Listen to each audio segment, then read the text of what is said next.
안녕하세요. 동네 노인영입니다. 정말 오래간만에 찾아뵙게 됐습니다. 제가 죽기 전에 달려봐야 될 한국의 자전거길 50선 이거를 이제 연재를 시작했는데요.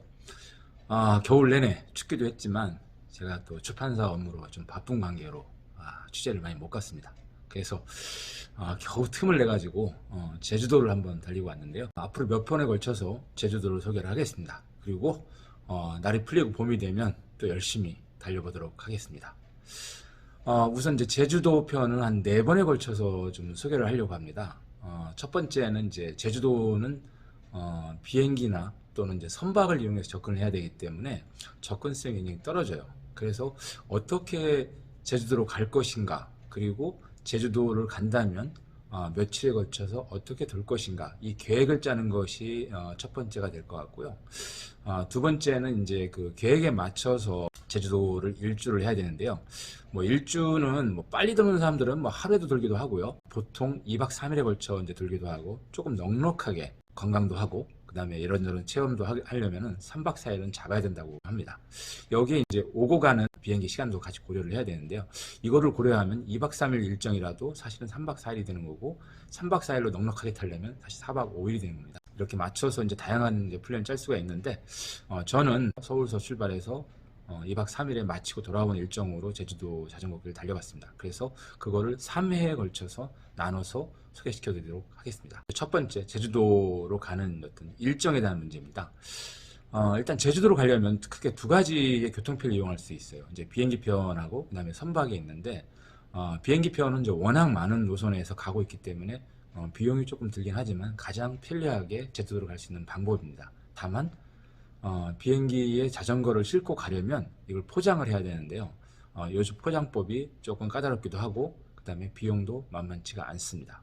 두 번째는 이제 선박을 이용하는 방법이에요. 선박을 이용하는 방법은 가장 편한 것이 자전거를 분해할 필요가 없습니다. 그냥 선박에 싣고 가면 되죠.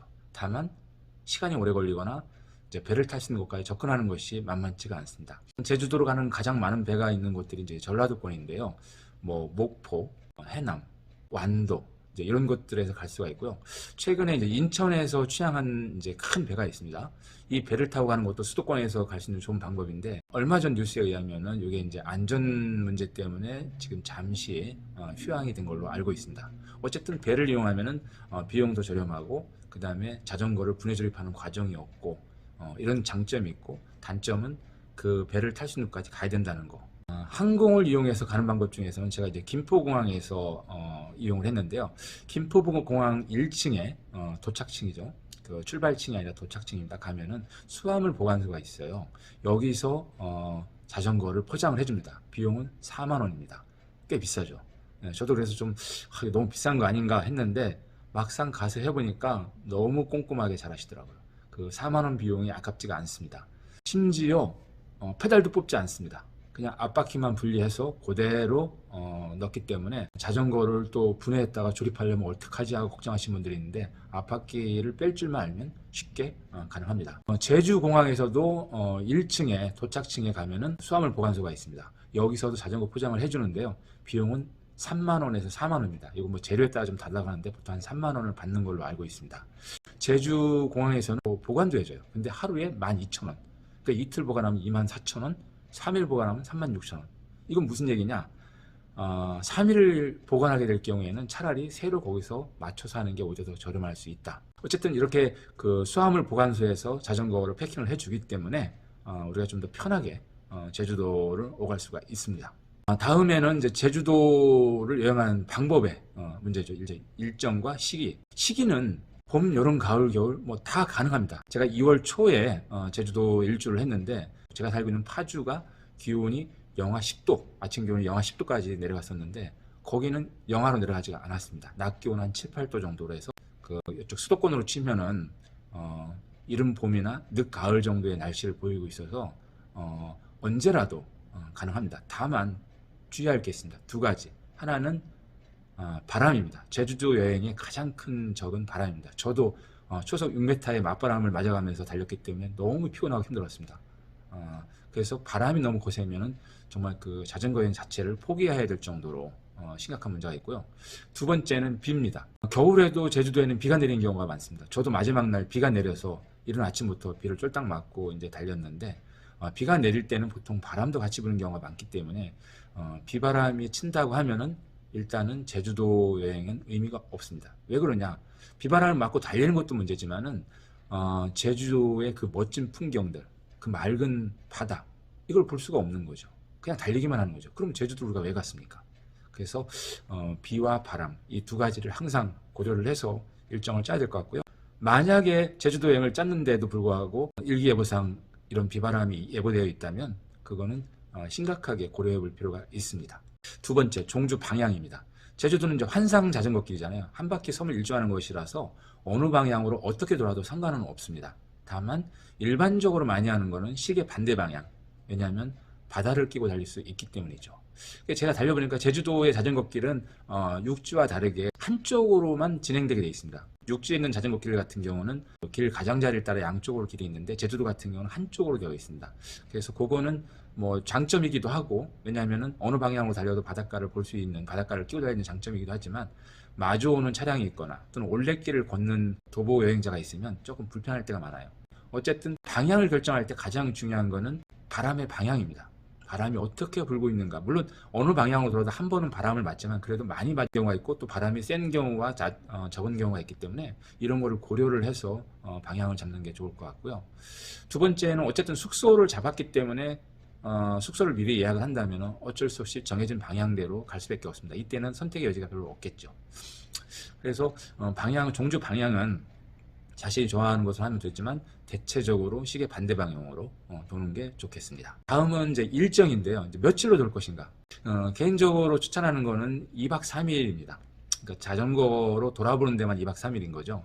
2박 3일이면은 3개 구간 나눠서 하루에 한 80km씩 달리면은 안정적으로 달릴 수가 있습니다. 다만 여름과 겨울은 좀 차이가 있는 것 같아요. 여름 같은 경우는 해가 길고 라이딩할 수 있는 시간이 많기 때문에 2박 3일로도 충분합니다. 겨울은 해가 좀 짧기도 하고 이런저런 변수가 있고 또 옷도 많이 껴있고 하다 보면은 2박 3일이 좀 부족할 수가 있어요.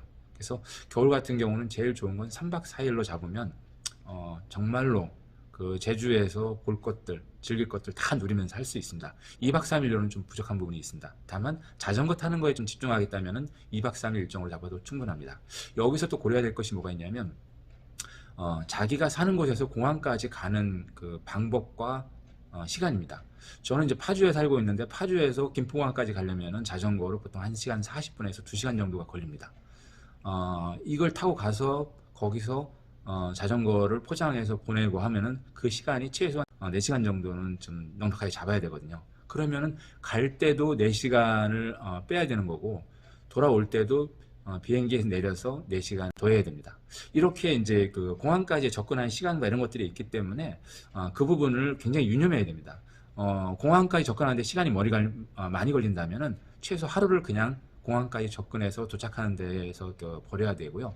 돌아올 때도 마찬가지고요. 그걸 감안을 해서 첫날과 마지막 날 일정을 잡아야 됩니다. 그래서 마지막 날도 최소한 공항에 2시간 전에는 도착을 해야지만 되는데 이게 마음이 되게 급해요. 왜냐하면 가다가 펑크가 날 수도 있고 자전거가 문제가 생길 수도 있고 어떤 일정에 이런저런 변화가 있을 수 있잖아요. 그렇기 때문에 항상 넉넉하게 2-3시간 전에는 도착한다는 가정으로 일정을 짜야겠습니다. 마지막으로 말씀드리고 싶은 거는 어떻게 종주를 할 것인가. 만약에 캠핑 장비가 있다면 정말로 캠핑을 하면서 제주도를 하는 그러면 3박 4일 일정 혹은 4박 5일 일정으로 넉넉하게 하면서 누리는 방법도 좋습니다. 저는 캠핑 장비를 가지고 가서 2박 3일 만에 돌긴 했습니다. 그냥 음식은 사 먹고 잠만 제가 원하는 곳에 텐트 치고 자려고 했었고요.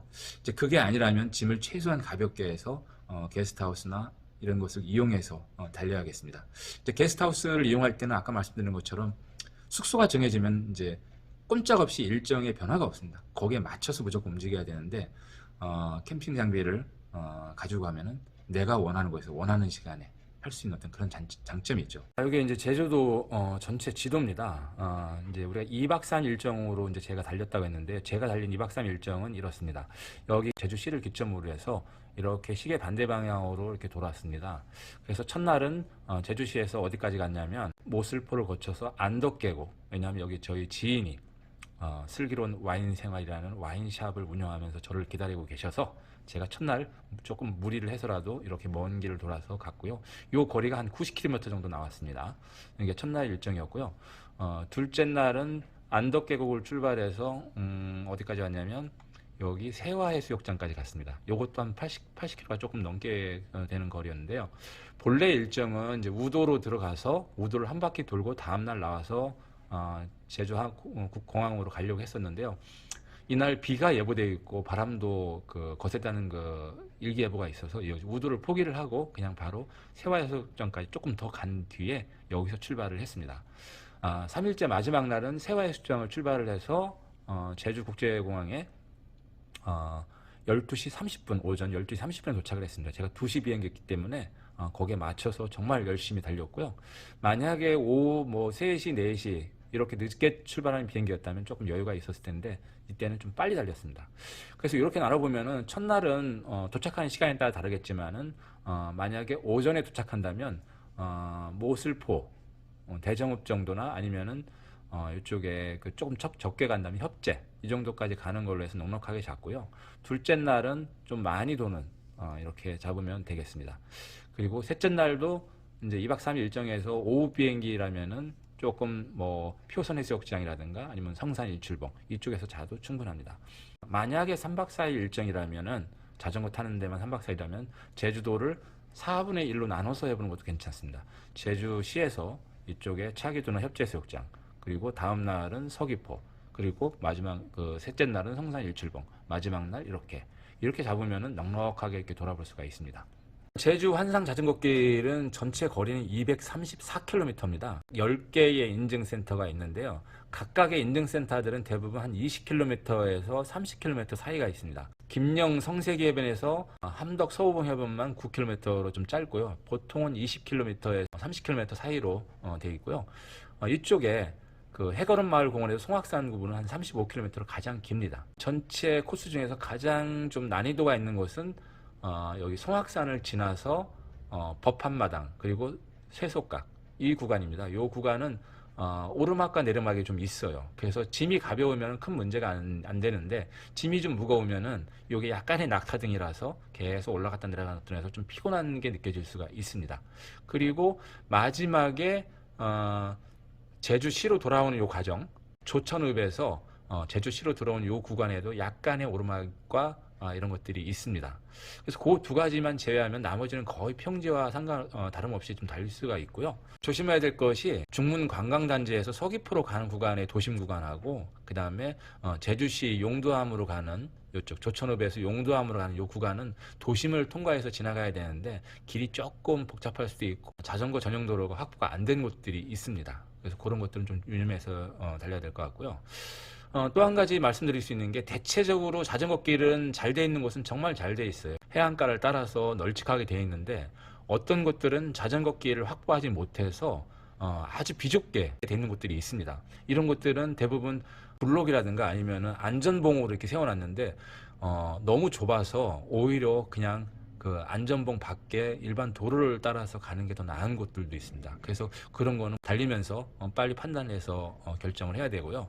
또 한 가지는 일부 구간의 경우들은 이제 올레길하고 같이 공유를 합니다. 그래서 도보 여행자들이 많은데 우선 도보 여행자의 안전을 우선 배려를 해야 됩니다. 그리고 앞에 도보 여행자들이 있다면은 자전거가 피해주고 그들에게 어떤 부담감을 주지 않는 그런 라이딩을 해야 되고요. 그래서 항상 도보 여행자의 안전에도 신경을 쓰면서 달려야 될 것 같습니다. 이렇게 해서 제주도 자전거 여행의 기본적인 것들을 좀 알아봤습니다. 다음 편에는 2박 3일에 걸쳐 제가 달렸던 것들을 구간별로 설명해 드리도록 하겠습니다.